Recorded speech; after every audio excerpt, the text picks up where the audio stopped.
राधे राधे, जय श्री कृष्णा, श्री कुंज बिहारी, श्री हरिदास। कैसे हैं आप सब लोग? आशा करती हूँ कि सुखी मंगल से होंगे, स्वस्थ होंगे और प्रभु का नाम निरंतर लिए जा रहे हैं। तो कल है वृथनी एकादशी। वृथनी एकादशी हम क्यों मनाते हैं, कैसे मनाते हैं, आइए जानते हैं। इस दिन हमें चाहिए कि हम सुबह प्रातः जल्दी उठें। सुबह जल्दी उठने का मतलब है कि आप ब्रह्म मुहूर्त में उठें। ब्रह्म मुहूर्त में उठने का जो प्रावधान है, जो पूजा पाठ है, वो सीधे हमारे इष्ट देव को ही मिलता है। तो इसलिए कोशिश करें कि आप ब्रह्म मुहूर्त में ही उठें।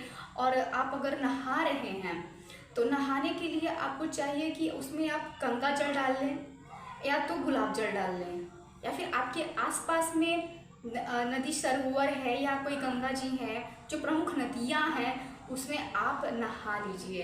क्योंकि इस दिन स्नान दान का बहुत ही बड़ा व्यवधान है। इसलिए आपको चाहिए कि आप ज़्यादा से ज़्यादा ऐसी जगहों पर ही नहाने का सोच करें। लेकिन अगर नहीं हो पाता है, आप शहर में हैं, फ्लैट में हैं, आपको नहीं जगह मिल पाती है, तो आप गंगा जल डाल लीजिए या फिर आप गुलाब जल डाल लीजिए। क्योंकि देखिए इसकी तासीर बहुत ही ठंडी होती है और बैसाख का महीना चल रहा है, जैसा कि हम सभी जानते हैं, तो बहुत ज़्यादा गर्मी पड़ रही है। और नहाने के बाद आपको चाहिए कि आप अपने लड्डू गोपाल को भी इसी चीज़ से नहलाएं। मतलब गंगा जल, उन्हें तब पंचमेवा से नहलाइए, पंचामृत से नहलाइए, गुलाब जल से नहलाइए, आपकी जो इच्छा हो आप वैसे नहलाइए। और हाँ, याद रखिएगा, नहलाने धुलाने के बाद उनको चंदन का लेप अवश्य लगाएं। उनके पूरे बदन पर, पूरे शरीर पर आप उनको चंदन का लेप लगाएं। मस्तिष्क के लेकर के, मतलब उनकी आंखें छोड़ के आप हर जगह लगा लीजिए। उनके पाँव के तलवे पर भी, हाथ के तलवे पर भी, उनके चेहरे पर, उनके माथे पर, उनके सर पर बाल हटा दीजिएगा। बाल उस दिन मत रखिएगा उनके सर पे। जो कि आप बाल रखते हैं नकली वाला, वो बाल उनके सर पे मत रखिएगा। और पीला वस्त्र खुद भी पहनिए और उनको भी पहनाइए। और सबसे ज़्यादा चीज़ है कि आप उनको ठंडी ठंडी चीज़ों का भोग लगाइए, जैसे कि शरबत हो गया, और जैसे कि फ्रूटी हो गया, या फिर अगर आप नहीं देते हैं तो कोई नहीं, आप शरबत बना लीजिए। जो भी आप घर पे शरबत बना सकते हैं आप बना लीजिए, शरबत वो दीजिए। इस दिन आपको चाहिए कि ज़्यादा से ज़्यादा ठंडी चीज़ों का दान करें, जैसे कि पानी का मटका हो गया, वो आप दान कर दीजिए। या फिर आप शरबत है, शरबत बना करके उसे दान कर दीजिए। फ्रूटी बना करके, फ्रूटी मंगा करके मार्केट से, या ठंडा कोका कोला मंगा करके, या लस्सी मंगा करके, या लस्सी बना करके आप इन सब चीज़ों का दान अवश्य करें।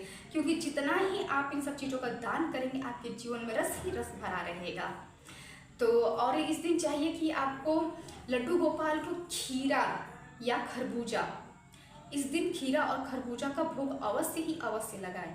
एक तो फल तो आप डेली प्रतिदिन एक फल जरूर आप भोग में लगाते होंगे। तो मेरा कहने का मतलब है कि आप एक फल में, इस फल में आप खीरा, ककड़ी और खरबूजा या तरबूजा, जो भी आपको ज़्यादा ठंडा रखते हैं, जिसकी तासीर बहुत ज़्यादा ठंडी होती है, वो आप भोग अवश्य लगाएं। देखिए मैं तो कोई ना कोई फल तो जरूर भोग लगाती हूँ, और शाम को समय में उनका पसंद खाना जरूर बनाती हूँ।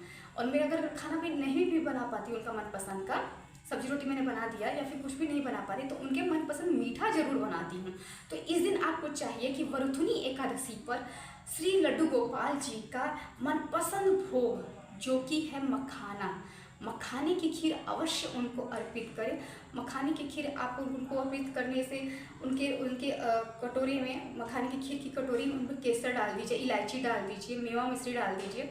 वो बहुत प्रेम से खाएंगे। और जो भी आपको अच्छी लगती है वो सारी चीज़ें करिए।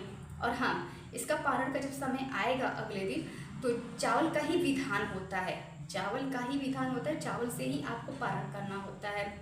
या फिर किसी का तो होता है कि अगले दिन हमारा व्रत पड़ जाता है, या अगले हम नहीं पारण कर पाते हैं, तो उसमें आपको चाहिए कि बस एक दाना चावल का, एक दाना कच्चा ही दाना सही, चावल का एक दाना, और जिस लड्डू गोपाल को जिस चीज़ से नहला रहे हैं, गंगा जल है या गुलाब जल है या पानी है सादा या पंचामृत है, आप उसको लेकर के, एक दाना चावल लेकर के और उस हाथ में रख करके और तुलसी जी का दल डाल करके, और बस यूँ ऐसे निकल लीजिए।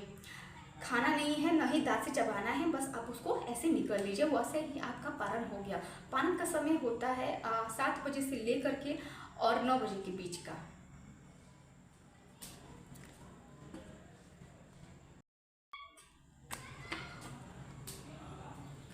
तो ऐसे ही आपको पारण कर लेना है। आशा करती हूँ कि आपको हमारा यह वीडियो बहुत ही ज़्यादा पसंद आया होगा। इसके लिए आपका बहुत बहुत धन्यवाद।